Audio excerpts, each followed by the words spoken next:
We begin with no runners on base. On ground balls within the infield, our first base umpire takes 2 or 3 steps off of the foul line to watch all plays at first base. Our plate umpire clears the catcher and moves toward first base in a position to be able to help on swipe tags or pulled foot.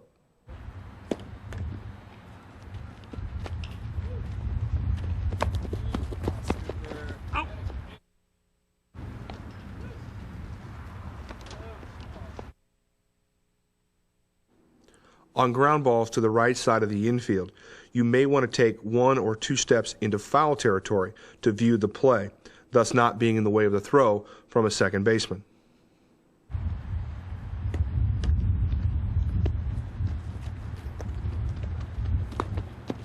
Out. On balls hit to the first baseman with the pitcher covering, you do want to move into foul territory to observe the throw from the first baseman, the pitcher fielding the ball, and maintaining the ball after touching the bag.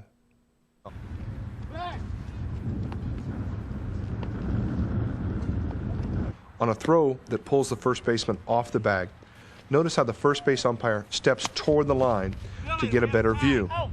Here, he asks the plate umpire for help. We want to do this before we make a call at first base if we're unsure. We don't want to make a call and then ask for help. With no runners on base, we divide the outfield in half. Our base umpire has the center fielder moving straight in or straight back, all the way to balls out of play in right field. Our plate umpire has all balls to the left of the center fielder. As we've discussed in previous videos on 3- and 4-man mechanics, we want our base umpires going out anytime there's a possibility of a catch-no catch, fair foul, or a ball going out of the ballpark. On routine or can of corn fly balls, it is not necessary to go out.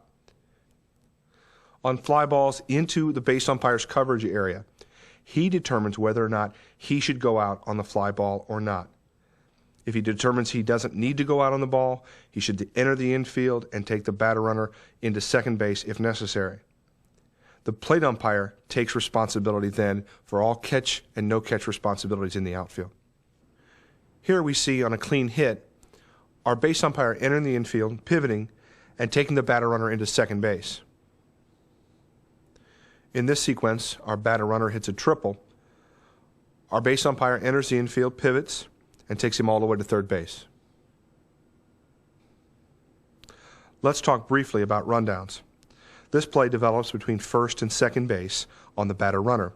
Our plate umpire moves up and communicates to the base umpire when he is in position at the cutout at first base. He only has plays at or around first base on that runner. Our base umpire has all other responsibilities.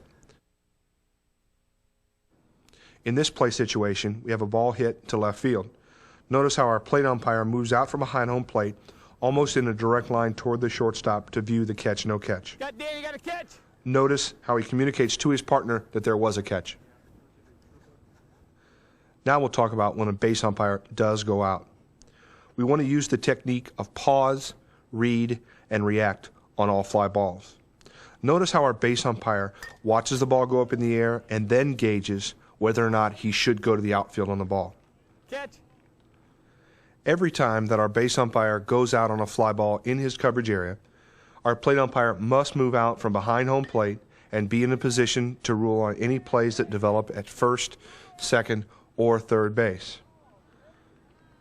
On a ball to right field, where our base umpire goes out, our plate umpire has responsibility for the batter runner around the bases.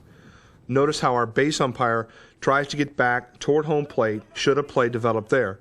He must communicate this, otherwise our plate umpire would have that responsibility. Recapping with no runners on base.